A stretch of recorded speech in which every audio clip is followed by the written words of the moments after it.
राधा अष्टमी का व्रत रखते समय इन नियमों का करें पालन, वरना अधूरा रह जाएगा व्रत।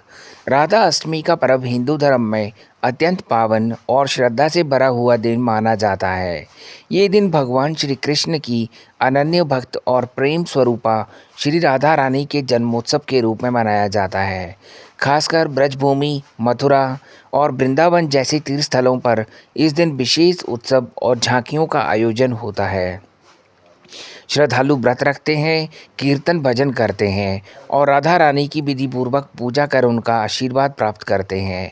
ऐसा माना जाता है कि इस दिन व्रत रखने से जीवन में प्रेम, सौहार्द और सुख शांति का वास होता है। हालांकि राधा अष्टमी के दिन पूजा पाठ और व्रत के कुछ नियम होते हैं जिनका पालन करना बहुत ज़रूरी माना गया है। सही विधि से पूजा ना करने या कुछ गलतियां करने पर पूजा का फल बाधित हो सकता है।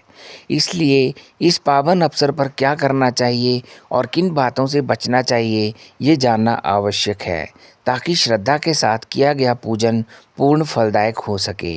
दोस्तों, वीडियो इन्फॉर्मेटिव है, बिना स्किप किए बने रहना अंत तक मेरे साथ। राधा अष्टमी के दिन क्या करें? राधा अष्टमी के दिन सुबह जल्दी उठकर शुद्ध जल से स्नान करें। स्नान के बाद साफ और स्वच्छ कपड़े पहनें ताकि मन और शरीर दोनों पवित्र रहें। तभी व्रत और पूजा का संकल्प लें। पूरे दिन ब्रह्मचर्य नियम का पालन करना अनिवार्य माना गया है। इसका मतलब है कि आप न केवल शारीरिक रूप से बल्कि मानसिक रूप से भी संयमित और शुद्ध रहें। इस दिन राधा रानी को केवल ताज़ी और पवित्र चीज़ें जैसे ताज़े फल, दूध, दूध से बने प्रसाद, फूल इत्यादि ही भोग के रूप में लगाएं।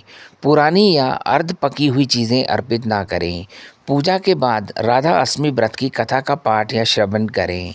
इससे व्रत की महिमा और धार्मिकता बढ़ती है और मन को आध्यात्मिक शांति मिलती है। व्रत खोलने का समय खास होता है। शुभ मुहूर्त में ही व्रत का पालन करना चाहिए ताकि पूजा का फल पूर्ण रूप से प्राप्त हो सके। जल्दबाजी ना करें और समय का सम्मान करें। व्रत खोलते समय उसी प्रसाद को ग्रहण करें जिसे पूजा में राधा रानी को भोग लगाया गया था। इससे पूजन की पूर्णता बनी रहती है।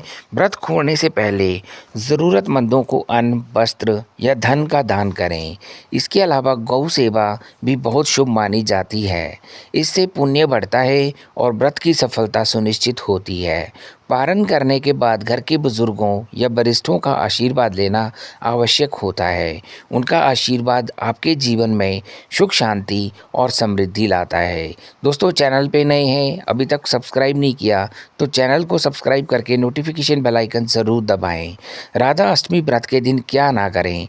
पूजा में जो भी भोग राधा रानी को अर्पित किया जाना है वे पूरी तरह शुद्ध और बिना किसी स्पर्श के होना चाहिए। भोग बनाने के बाद उसे चखना या किसी भी तरह से जूठा करना वर्जित है। व्रत के दिन में सोना धार्मिक दृष्टि से अनुचित माना गया है। इससे व्रत की तपस्या में बाधा आती है और इसका फल कम हो सकता है। इस शुभ दिन शरीर की कटिंग जैसे बाल, नाखून या दाढ़ी काटना वर्जित होता है। इसे अशुद्धता का प्रतीक माना जाता है, इसलिए इससे बचना चाहिए। इस दिन काले या बहुत गहरे रंग के कपड़े पहनने से परहेज करें।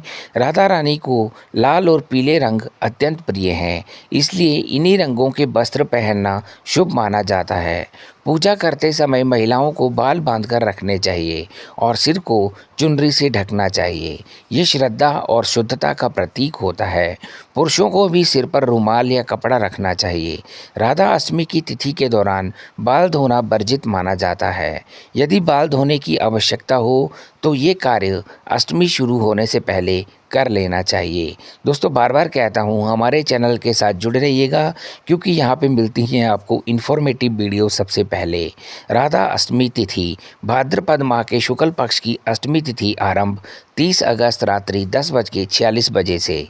भाद्रपद माह के शुक्ल पक्ष की अष्टमी तिथि समाप्त 1 सितंबर देर रात 12:57 तक। उदया तिथि के अनुसार राधा अष्टमी 31 अगस्त को मनाई जाएगी। राधा अष्टमी शुभ मुहूर्त। राधा अष्टमी पूजा का सर्वश्रेष्ठ मुहूर्त 31 अगस्त प्रातः 11:05 से दोपहर 1:38 तक रहेगा। दोस्तों, उम्मीद करता हूँ दी गई जानकारी आपको पसंद आएगी। ऐसे ही और वीडियोस देखने के लिए सब्सक्राइब करें आपके अपने यूट्यूब चैनल पंकज वॉइस को।